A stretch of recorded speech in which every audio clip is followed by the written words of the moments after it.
अस्सलाम वालेकुम। मैं हूं हसनैन कुरैशी और आप देख रहे हैं मेरा यूट्यूब और फेसबुक चैनल। आज की बड़ी चंद अहम डेवलपमेंट हैं, वो मैं आपको बताना चाहता हूं। सियासी जो पाकिस्तान का मंजरनामा है, उसमें सबसे पहले जो बड़ी ही खुशआइंद खबर है, डार ख़ानदान जिन्होंने इमरान खान के लिए और पीटीआई के लिए बड़ी कुर्बानियां दी हैं और उनकी कुर्बानियों को हमेशा याद रखा जाएगा। आज उनकी उस्मान डार और अली डार की वालदा रिहाना डार और अली डार की बीवी अरूबा डार के कागजात नामजदगी लाहौर हाई कोर्ट ने मंजूर कर लिए हैं, जो कि ख्वाजा आसिफ के लिए एक बहुत बड़ा झटका भी है। दूसरा, तहरीक इंसाफ की आज जो बैट के निशान पर पेशावर हाई कोर्ट में बड़ी जो है वो समाअत हुई और उसके बड़ी अहम जो है वो रिमार्क्स दिए हैं बैरिस्टर अली जफ़र ने और जज साहबान ने, और वो समाअत अभी भी जारी है। शाम तक उसका कोई रिज़ल्ट भी आ जाएगा और उम्मीद यूं ही की जा रही है कि शायद वो पीटीआई के हक में ही आए। और तीसरा, आज इमरान खान की एक और केस में, जीएचक्यू हमला केस, 9 मई सानिया केस में भी इमरान खान की गिरफ्तारी डाल दी गई है।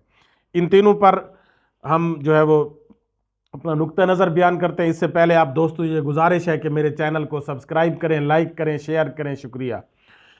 डार ख़ानदान की कुर्बानियों को इमरान खान और पीटीआई हमेशा याद रखेगी। उस्मान डार को अगवा किया गया, उस पर तशद्दुद किया गया, प्रेस कॉन्फ्रेंस करवाई गई, फिर उनकी वालदा के कपड़े फाड़े गए, उनका गरेबान फाड़े गए, उनके घर में तोड़ फोड़ की गई और फिर अली डार को अगवा कर लिया गया।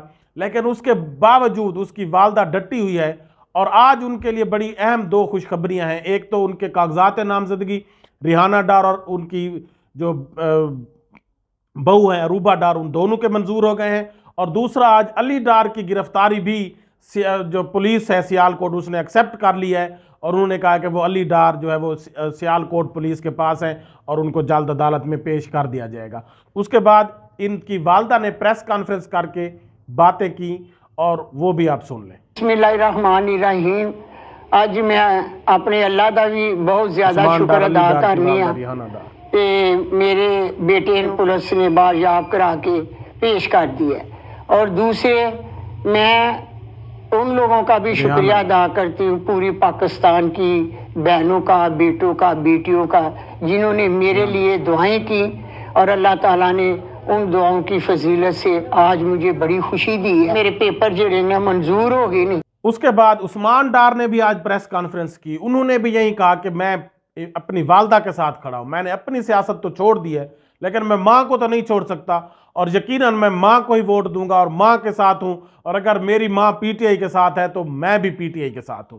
तो इस तरह दोनों, उस्मान डार और उसकी वालदा, आज दोनों ने जो है वो मीडिया से बात की और उन्होंने इमरान खान के साथ डट जाने का इरादा किया। उसके बाद आज अली जफ़र जो है वो पेश हुए और गोहर अली खान भी और खातून बैरिस्टर भी पेशावर हाई कोर्ट में पीटीआई के बैट के निशान के ऊपर, और उस पर अली जफ़र ने बड़े अहम जो है वो दलाइल दिए। उन्होंने कहा कि बाकी पार्टीज ने तो एक लेटर की बुनियाद पर चेयरमैन बना दिए गए हैं और हमने 2 मरतबा इंट्रा पार्टी इलेक्शन करवाए हैं लेकिन दोनों मरतबा हमारे रिजेक्ट कर दिए गए, और ये इलेक्शन कमीशन का काम ही नहीं है कि हमसे बैट का निशान छीने। अगर हमारे इंट्रा पार्टी इलेक्शन पर कोई एतराज़ात हैं तो वो हमें जुर्माना कर सकती है लेकिन हमसे बैट का निशान नहीं छीन सकते। और उन्होंने कहा कि अगर बैट का निशान हमसे छीना गया तो फिर हमारी पार्टी गैर फाल हो जाएगी और हमें जो मखसूस नशिस्तें मिली हैं वो भी नहीं मिलेंगी, और पीटीआई के करोड़ों चाहने वाले जो है वो भी अपनी एक जमात और अपने एक निशान से महरूम हो जाएंगे।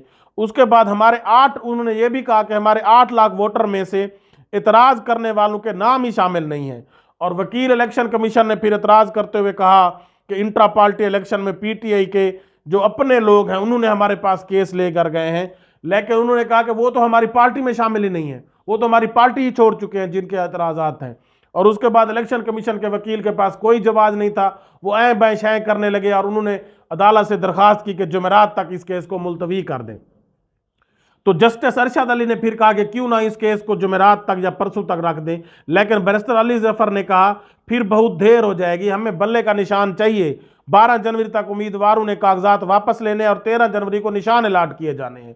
तो इसीलिए फिर अदालत ने कहा कि ठीक है, आप अपने दलाइल जारी रखें, और अभी तक उनके दलाइल जारी हैं और इनके बाद क्या वो फैसला करते हैं, ये शायद इस वीडियो के बाद वो कोई ना कोई फैसला भी डिसीजन आ जाए और ज़्यादातर जो पीटीआई का दो टोक मौक़िफ़ है, और सब लोगों को पता है कि अगर अदालत ने फेयरनेस की बुनियाद पर, बहस ना होने की बुनियाद पर फैसला किया तो यकीनन ये पीटीआई के हक में आएगा। उसके बाद आज की जो सबसे अहम खबर है कि जीएचक्यू हमला केस में इमरान खान की गिरफ्तारी डाल दी गई, क्योंकि कल से एक जो है रोबकार जारी हो गया था कि साइफर केस में इमरान खान को रिहा कर दिया जाए, तो इसके बाद फिर जीएचक्यू हमला केस में इमरान खान की गिरफ्तारी आज डाल दी गई है। हालांकि यह पाकिस्तान का निज़ाम है, इस पर बंदा रो पीट सकता है, कर कुछ नहीं सकता, कि जिस इमरान खान को गैर कानूनी तरीके से अदलिया के अहाते से शीशे तोड़कर उठाया गया और एक साबिक वजीर आजम का गिरबान पकड़कर उसको उठाकर ले जाया गया, और उसके बाद वो उसके पास ना मोबाइल था ना कोई कुछ चीज़ थी, उसको बंद कर दिया गया जेल के अंदर। लेकिन उसके बाद जो 9 मई में कोई इंसिडेंट हुआ तो उसका जिम्मेदार इमरान खान कैसे हो सकता है? उसके पास तो किसी को बोलने की भी ताकत नहीं थी, कोई मोबाइल भी नहीं था, उसको आपने अरेस्ट कर लिया था और हबस बेजा में रख दिया था। तो इसके बाद उसका क्या कसूर बनता है? लोगों ने अगर कुछ किया भी सही, जो कि इमरान खान और उसकी पार्टी का मौक़िफ़ है कि ये PMLN और इनका खुद साख्ता है, जो उस वक्त वजीर दाखिला थे राणा सनाउल्लाह, इनका खुद साख्ता है और लगता भी खुद साख्ता है, क्योंकि इसमें सब ऐसे ऐसे लोगों को भी मुलव्वस किया जा रहा है जिनका दूर दूर तक कोई ताल्लुक भी नहीं लगता। जिस तरह यास्मीन राशिद है, वो बैर खड़ी लोगों को रोक रही थी, एक सीनियर डॉक्टर है, रिटायर एक खातून है बूढ़ी, वो बार बार वीडियो उसकी मौजूद है जिसमें वो बार बार लोगों को अंदर जाने से रोक रही थी और वो मिन्नतें समाजते कर रही थी कि हमारा मकसद सिर्फ एक जो है कानूनी हमें जो हक हासिल है प्रोटेस्ट करना, आप अंदर तोड़ फोड़ ना करें ना जाए। लेकिन उसको भी इतने दिनों से बंद किया हुआ है और अब इमरान खान पर भी वो गिरफ्तारी डाल दी गई है। तो इससे इमरान खान और उसकी जमात का मौक़िफ़ सही साबित होता है कि ये खुद साख्ता है और सिर्फ हमें हमारे जो मेंबरान है या हमें इसमें गिरफ्तार करने, हमें गद्दार डिक्लेयर करने का एक जवाब पैदा किया गया, जो कि लगता भी दुरुस्त है। क्योंकि इमरान खान की गिरफ्तारी तो और यास्मीन राशिद इन जैसे लोगों की गिरफ्तारी बिल्कुल 100%, और कुछ ऐसे लोग भी हैं जो मुल्क से बाहर भी थे, शहरों में उस शहर में भी नहीं थे, उन पर भी वो उसाने 9 मई का इल्ज़ाम लगा दिया गया है। और उसके बाद आज तोशा खाना केस, जिसको इस्लामाबाद हाई कोर्ट पहले भी उड़ा चुकी है, आज दोबारा उसमें इमरान खान और बुशरा बीबी के जो है वो गिरफ्तारी डाल उनकी जो है वो उन पर फर्द जुर्म ऐद कर दी गई है। तो ये पाकिस्तान का निज़ाम है, इस पर सिर्फ अफसोस ही किया जा सकता है। और ये जजेस अगर इंसाफ के पर आ जाएं तो पाकिस्तान ठीक हो सकता है। अगर जजेस ही फेयरनेस पर आ जाएं, एक जज क्या क्या कोई फैसला देता है दूसरा कोई देता है, जिस तरह एक अदालतों का मजाक बनाया जा रहा है। अल्लाह हाफिज।